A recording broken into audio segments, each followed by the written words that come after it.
Thank you, everyone, for being here. I'm just going to ask if you can make sure that your phone is on silent or off. I know we all mean to do that, and we often forget. So thank you for that, too. So I'm going to give a little bit of background information on Norman Zammitt. Some of you may know all of this. Some of you may know some of this. Some of you may know none of this. So bear with me, regardless of what group you fall into. He was born in Toronto in 1931.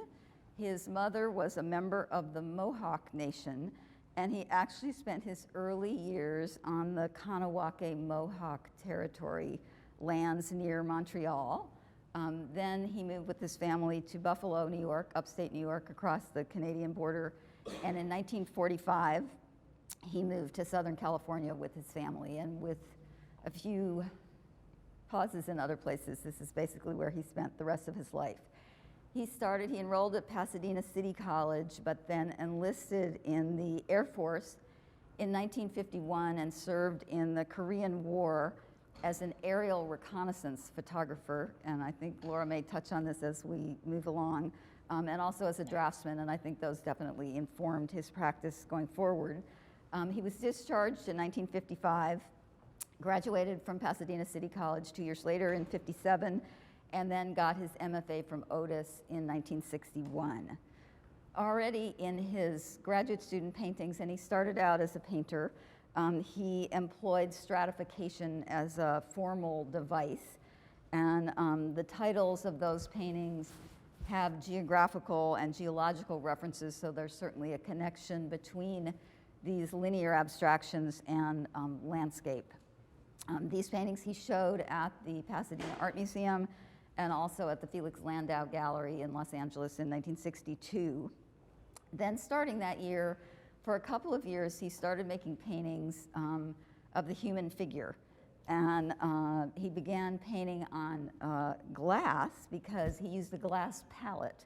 And he found that he liked the way the paint behaved on his glass palette better than the way he liked it behaving on a canvas.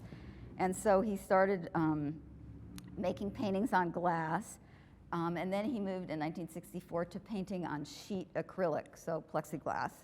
And then he started layering these sheets of acrylic in cubes, so you'd have basically a vertically striated cube with painted acrylic that you would look through, and the image would be formed by this series of sheets of acrylic. And he really explored color and light and optical effects through those striated paintings, if you will.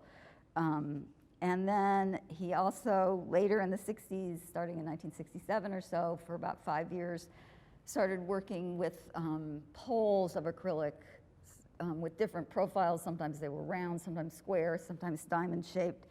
And he began to experiment in those poles with color expressions.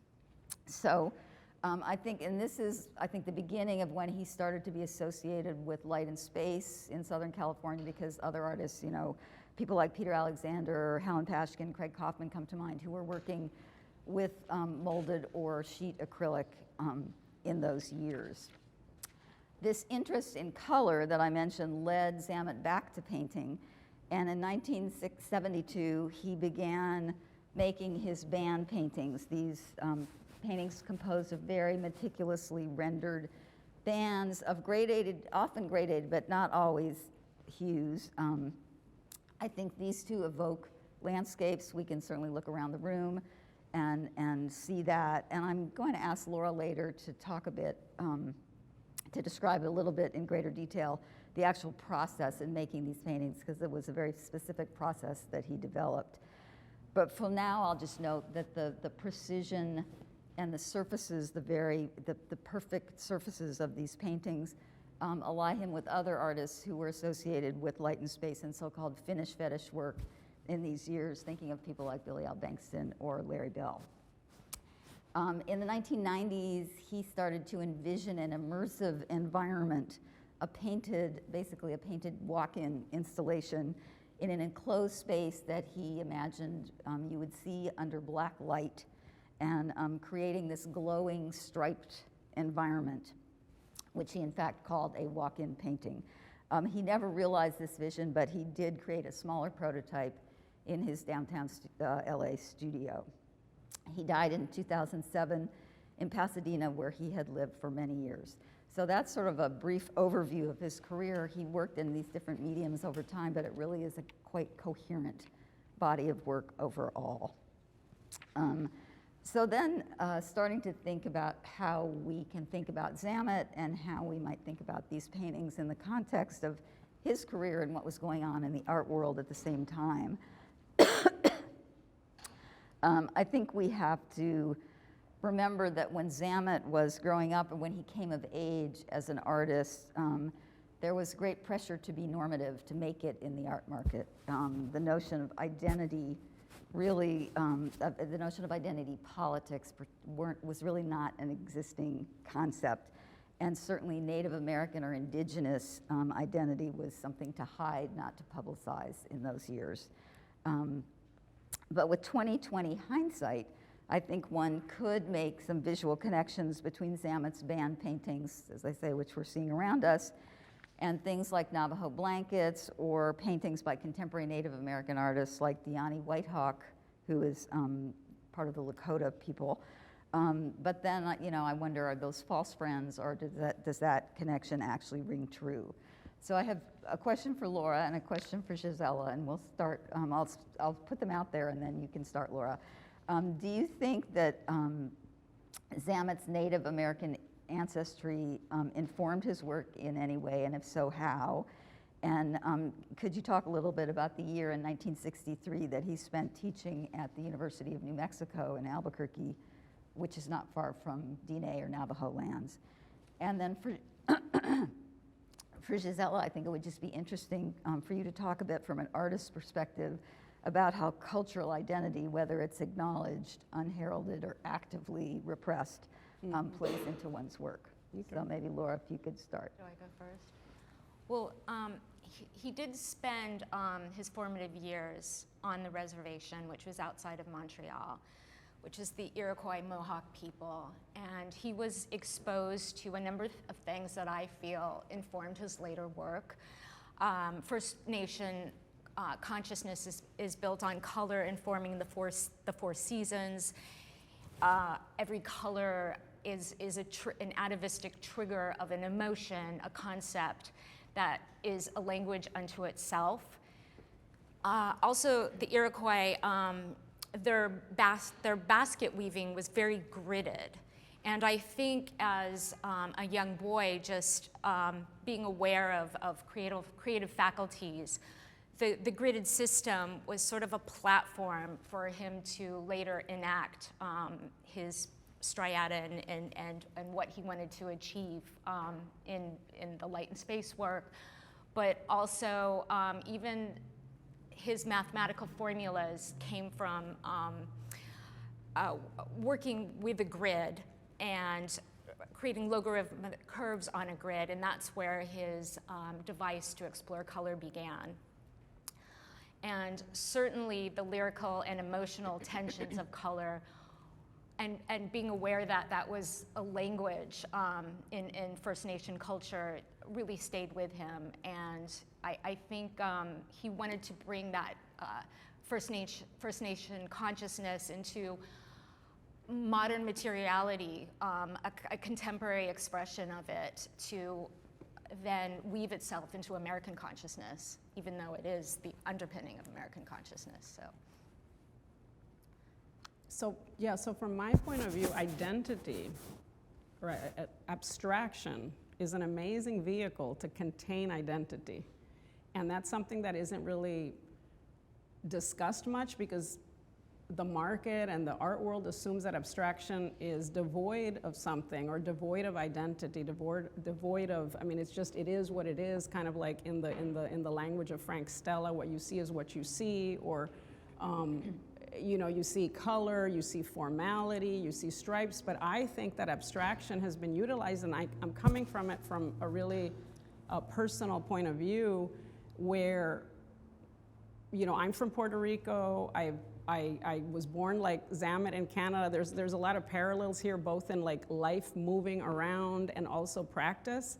And so if you look at you know, he's born in Canada, he then moves he's on the reservation, then he moves to Buffalo, then he ends up in California, and that moving around, I'm sure, garnered, because it wasn't out of choice, certain elements of, you know, pain, suffering, trauma, whatever you want to call it. And that has occurred to me too. You know, I was born in Canada to a German mother, Puerto Rican father, taken to Puerto Rico as a baby, grew up there, and then within the island, I was basically displaced many times to different places and then moved to California. And what I find is that abstraction can be that vehicle where you can subsume safely chaos, suffering, trauma in different ways, and it's not negation of what happened, or it's not negation of the suffering, but rather a transformation of what happened to you, and then that becomes a creation of a new world. So when I look at Zammitt's paintings, I say,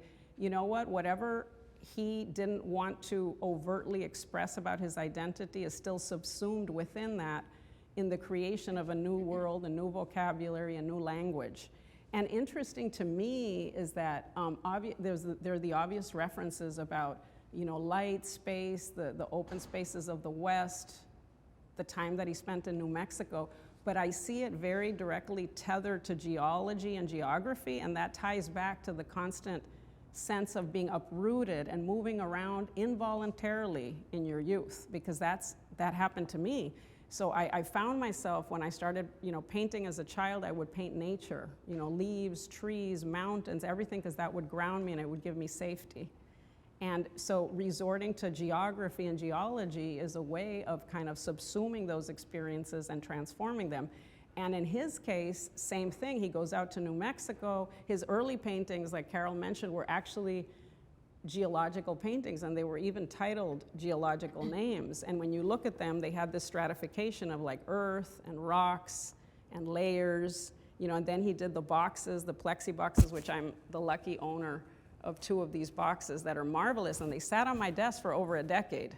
And I would just like looking at the different layers and thinking about how identity subsumes these stratifications into abstraction. Like you can use it as a vehicle to speak these inutterable things that may have happened to you. And I don't profess to know his private life, but I do know that being uprooted and moving around from place to place is a form of suffering.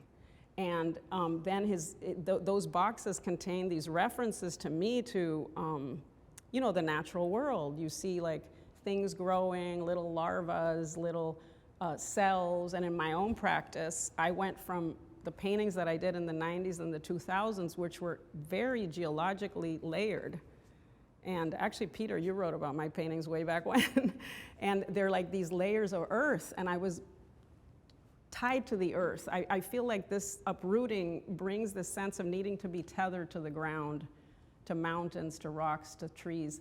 And I see it in Zammitt's work all throughout the decades, is this sense of connecting to the world and to geology, and maybe that's how he subsumes his personal identity and manifests it in the creation of kind of a new world.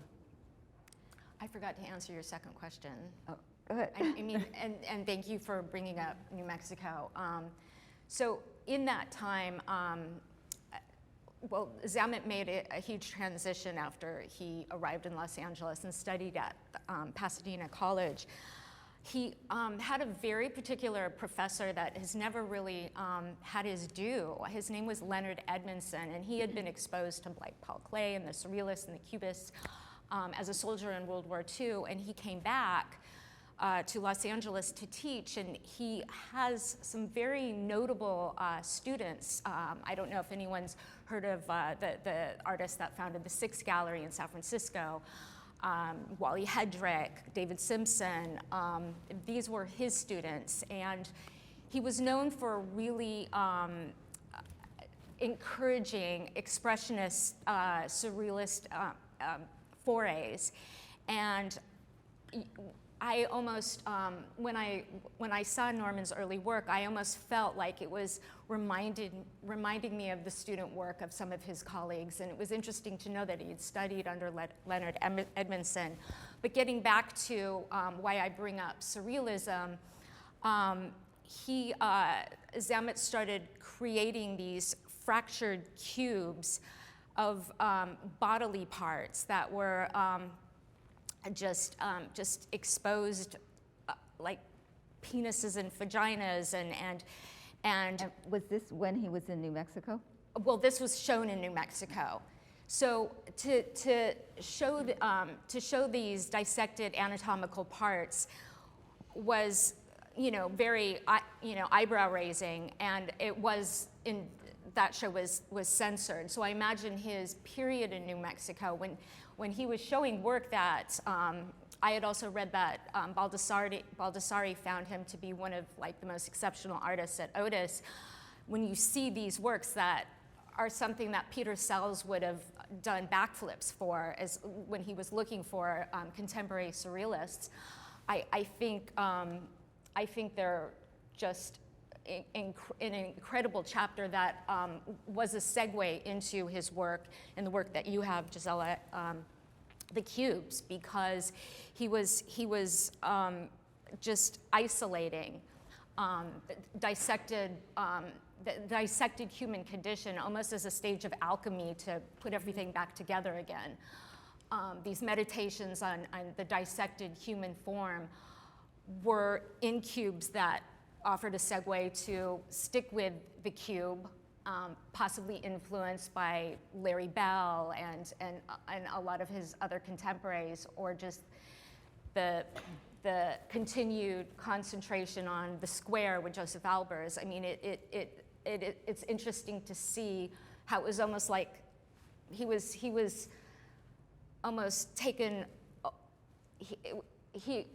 He was taken on another journey through the Surrealist period, but that brought him back to the vehicle that would continue his exploration of the phenomenon of color. Well, also, I think those fractured human body parts sort of play into what you were talking about in terms of sort of dealing with trauma and trying to create something positive out of what might have been a negative experience. Yeah, and I think the cubes, what I find really fascinating about them is the sense of repetition. So, when you repeat something over and over, it becomes a calming thing. So you have these layers upon layers and these little forms that repeat itself, and then as you move around, you can capture time. It's almost like again, this sense of going through, when you cut the earth and you slice the earth and you look at geological layers, you see the passage of time in real time. You see the rocks, you see it's kind of memorialized in these layers.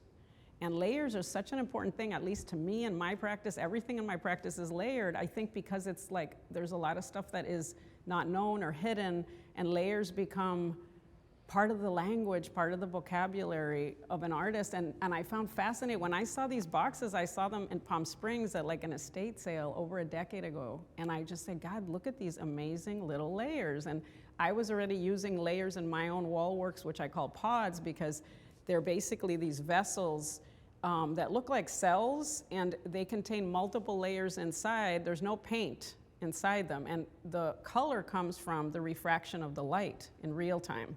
And it's a way of capturing time. So layers to me equal time. And then you look at the color and you see it shifting before your eyes, and it becomes a perceptual experience. And what I see here in his paintings and in the cubes too is this sense of passage of time, which allows the human to experience a perceptual experience, some kind of phenomena in the moment.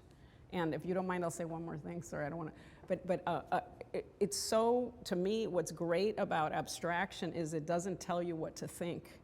And these paintings are over 50 years old, and if you think about it, they're timeless. And that's what marvels me about certain kinds of abstraction, because we are humans today, we are alive, and we're looking at them, and they bring time current. And he's passed away, but yet this oeuvre is timeless. 100 years from now, we'll all be gone, and another set of humans will be looking at them and providing them in real time a new perceptual experience of light and color and space and whatever you want to feel. Anyway, so that's the beauty of abstraction to me, and especially this work. So, sort of in a different realm, or maybe coming off what you just said, when I first came and looked at this show, and given what people, at least what I think of as Zammitt's signature work, which are the graduated color paintings, and I'm looking particularly at the one that's to the far left on the back wall, to my left, on the back wall, which is sort of a small version of a giant triptych that LACMA has in its collection. I focused on those gradated band paintings because that's what I think of as being his signature work. But in fact, there are, and I'm thinking now, looking at the third from the doorway on that side wall, or the painting on the far painting on the wall here. There are other canvases that are not gradated that you could really just think of as hard-edged geometric paintings. And when I started looking more closely at those paintings, and particularly that painting, I really started to think about Ellsworth Kelly's spectrum paintings, which of course are vertical stripes, not horizontal, but those Kelly began in the 1950s, and he really continued them throughout his career. And then I did a little bit of homework and realized that, in fact, the painting that is the Kelly Spectrum painting that is at the Norton Simon Museum was actually already owned by the Pasadena Art Museum, and was acquired by that museum, the Pasadena Art Museum, in 1968. So I think we can reasonably assume that Zammitt could have seen that painting before he started to make his band paintings. So that made me curious about what Zammitt's relationship to Kelly might have been, and then I started thinking about hard-edged geometric abstraction in general, and wondering what his relationship to the so-called abstract classicists working in Los Angeles in the late 50s and early 60s, again, right when Zammitt was coming of age as an artist. People like John McLaughlin, Lorcer Feidelson, Carl Benjamin, Frederick Hammersley, making hard-edged color block paintings, particularly at a moment when kind of the prevailing vocabulary in the art world in general was abstract expressionism as opposed to abstract classicism, as it was dubbed. And then their work was shown in a big show in 1959, or a small but had a big profile show at what was then the Los Angeles County Museum of Science, History, and Art, the predecessor to LACMA, in 1959. So I really felt like these were swirling around when Zammitt was coming of age. And then, of course, by the 70s, when he started making these paintings, minimalism was certainly a major vocabulary. So I'm just curious, Laura, if you can talk a little bit about Zammitt in some or all of those contexts. Right. Well, I'm sure he had exposure. I mean, he was a professor at a number of institutions, and he was in the east side of Los Angeles, so and showed at the Pasadena Museum. I personally, in the brief research, didn't come across anything, but I could say that in terms of the period when Lorcer Feidelson and all of there were these meditations on the gradations of color. I feel this was just asking the public to reconfigure how the perceptual process of experiencing art works. It was almost like a calming down, a demand to stop in the hustle of the technology booms that humanity had experienced, that it called on consciousness to just have a moment of allowing the simplicity of color in almost like an atavistic reminder of what the meaning, their ancient meaning was, to slow down and absorb foundational principles. I think Zammitt was trying to do this, but I feel he apparently was playing with like glass beads and just imagining like the need to emulate nature's gradient shifts in color. And even though he felt the artists that were trying to present primary and secondary colors together as focused meditations, they weren't emulating nature itself, the phenomenon of nature. And that's when he started to really think about creating through logarithmic and parabolic curves, a means to emulate the sensations that we have when we look at a rainbow or a winter sunset here in Los Angeles. There was something that wasn't calculated in those paintings. There was something that even technology couldn't bring to it. So he wanted to combine a mathematical approach, but also use his own human intuition to compromise. And I feel he really achieved the sensation of the nature's phenomenology in so doing. But certainly they all are part of a really important conversation. Yeah, I will also just, as you were talking, I was thinking that Lorser Feidelson, who came out of, a West Coast surrealism background and then moved into this hard edge, color blocky kind of painting. It's kind of an interesting parallel, although he was always a painter. Yeah. Didn't necessarily veer into sculpture. I also think, even looking at these small paintings and certainly looking at Zammitt's large paintings, that the sublime is very much a part of his vocabulary, and a reverence for the sublime is very much a part of his Weltanschauung, if you will.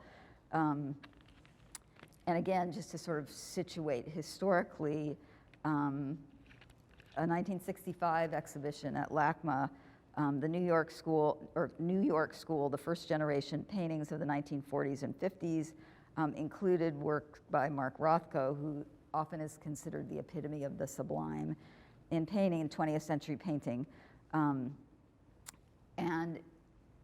I think we can assume that Zammitt would have seen that show. I don't know that for a fact, but I assume that he did.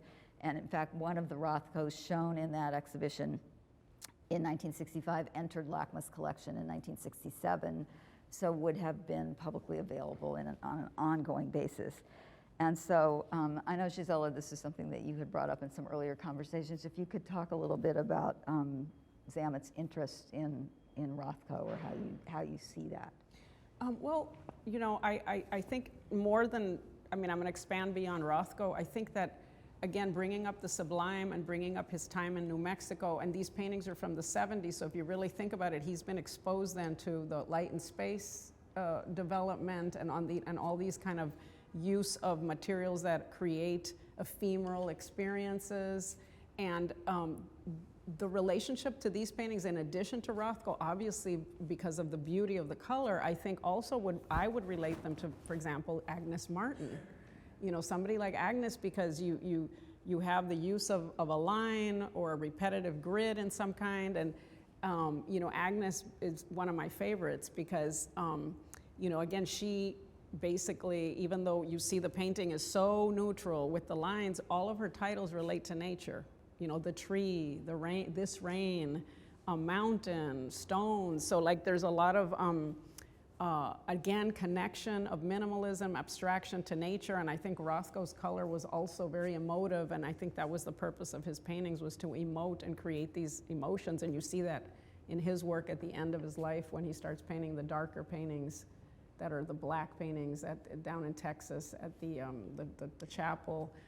So I definitely see a relationship much broader than just West Coast abstraction, because we always use a lot the terms light and space, but I've always seen all of the West Coast art as much more linked or related to East Coast minimalism, East Coast abstraction, because I can see the connections that exist between all of that vocabulary, again, reaching for these perceptual experiences in humans that are beyond the material. It's like, how do you transcend the paint or the material and create some kind of an experience that is, emotion, and life itself. And so,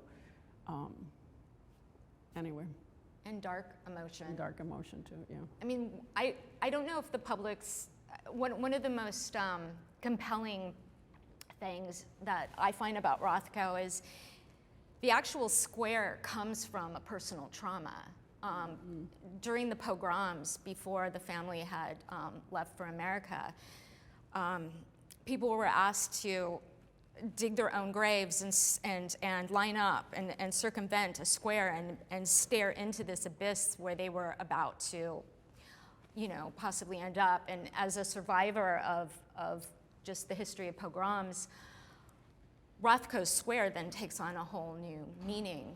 But I think your point of there also being a lightness, but there's also a darkness, and considerably Zammitt revered Rothko and Rembrandt, of course, a master of light, as one of the most important influences or heroic artists for him. So it is an important point. I think just beyond a mastery of light, the way to convey some of the deepest psychological angst and existential terrors, I think Zammitt conveys that as well. To me, they're slices of, when I look at these paintings, they're just slices of light in motion that happens all over the West, when you have obviously a sunrise, sunset, but you also have just conditions of light, and he's able to capture the fluid light spectrum in a painted form. And that's really special because it comes off more than hard edge as that kind of a fluid color spectrum that is just a function of light. Because really, what is color? Color is a function of light, because without light, there is no color, and without perception, there is no color. So they're really go hand in hand, and to me, they're slices of light using paint. And my own work, I use what I call structural color, which is the fragmentation of the ray of light into its prismatic components. And here you see that using paint, and structural color is present in nature. So I see it as a kind of a, structural color occurs like if you look at a scarab, for example, and the light's hitting the body of the beetle, and you have that beautiful kind of nacreous fragmentation of the light, or a shell, the nacreous coating of a shell, that creates structural color, which is present in nature, and it's a function of the light refracting. And here I see that he's able to achieve that with paint rather than other materials, so you see the fragmentation of the light, and it's just like a slice of a spectrum. So Laura, another question for you, kind of in the context of art history. Do you think there's a connection between Zammitt's work and the work of the Transcendental painting group, artists who were working in New Mexico in the 30s and 20s, 30s, 40s, including Agnes Pelton is probably the best known, if some of you can conjure up an image in your head of her work. And of course, Zammitt did spend that year in New Mexico. Right. And those were artists who definitely, through their work, were in search of the spiritual. So there seem to be connections, but I'd love to hear you absolutely. I mean, the Transcendental painting group with Emil Bistrom, Agnes Pelton, even one of my favorite artists, Dane Rudyard, who's also a composer, they were encapsulating the phenomena of aura.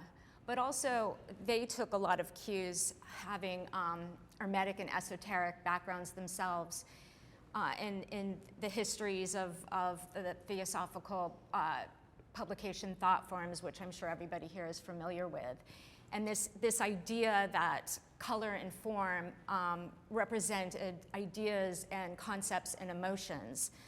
So I think I couldn't speak to his time in New Mexico, like maybe being in touch with like Raymond Johnson and Taus, and but it's highly likely that he would have really formed a deep connection to what their achievements. I would say that definitely the phenomenons that he saw to emulate nature were one of the main goals of the TPG groups, the Transcendental Painting Group. So they all equally wanted to arrive at a place that emulated nature in its in states of transcendence. So So yeah, there would be a definite connection that should be excavated, perhaps. Yeah. So, and then I have one final question for Laura, and then we'll take a few questions from the floor, if there are such.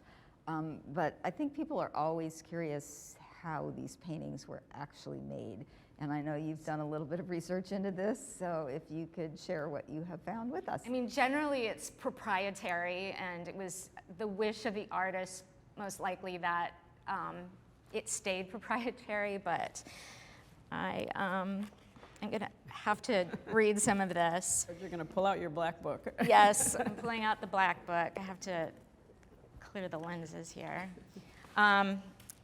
So basically he started, like as I mentioned before, on working with a grid, and he used flexible steel strips, and he would bend them into like curved shapes, and he would trace the curves, and he would take measurements of color values, and he would like mathematically create a system to assign color values.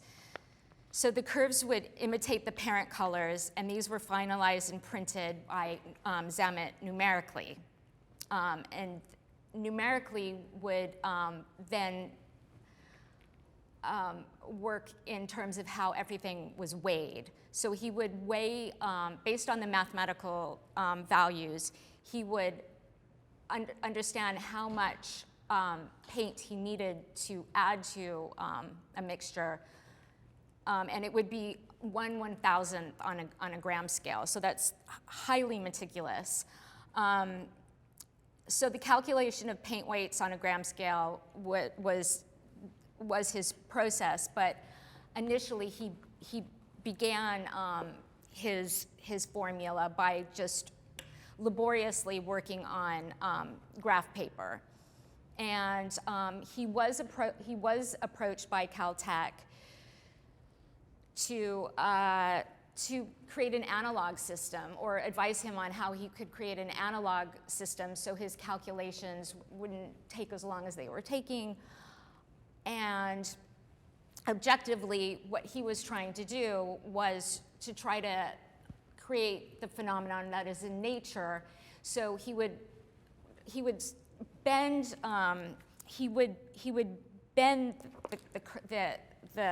the curves just based on looking at how the mathematical procedure initially was working. And he would then instinctually bend the curves to come up with other calculations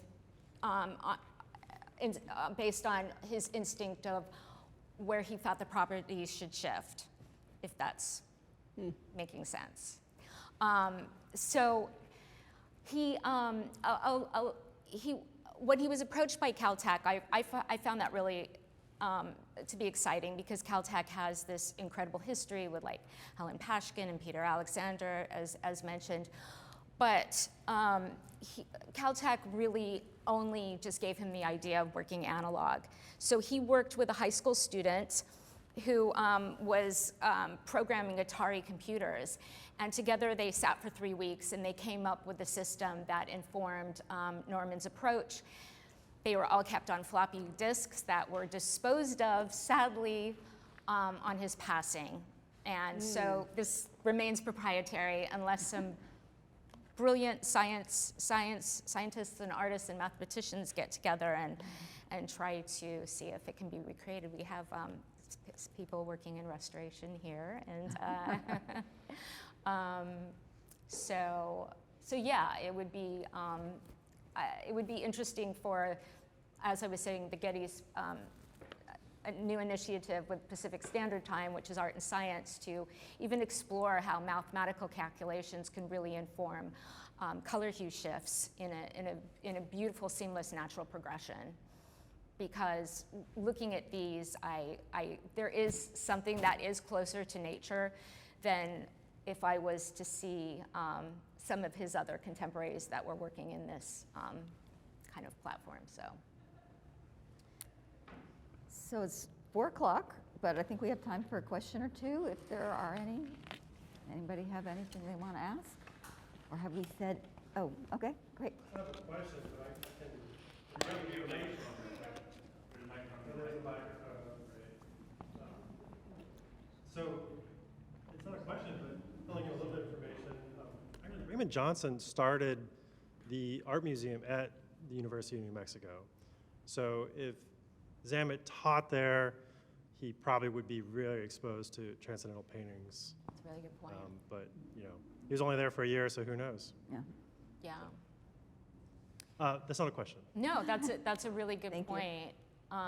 He was very secular, and even a lot of artists would go to him for advice, like Peter Alexander. He taught Peter Alexander how to sand, but it seems that he wasn't as social as a lot of artists. I mean, he wouldn't enter like philosophical discourse from with friends, and I mean, it would be interesting to really pursue that, because that would be, I mean, these are just such brilliant minds. If there was a relationship, that would be fascinating to know. That's a really good point, John. Thanks. In the back? Oh, I think they want it for the recording. Very, very simple question. The discs that were destroyed when he died, was that his wish, or was that just a random thing that happened? It's a little bit of both. I mean, it might have been his wish, but I think also, I mean, we're all guilty of it, or maybe not all, but just, you know, you have like these older computers, and they just become these things that are just these eyesores. And I think on his passing, it might have been an oversight. It's a mystery, but perhaps, like, you know, somebody found them at an estate sale somewhere, and it'll be a sensational story. But yeah. Well, thank you all for coming. Thanks to the gallery for making this possible for all of us. I've learned a lot, and thank our wonderful Thank you. conversationalists. Thank you for your wonderful Thank questions. you. Thank you.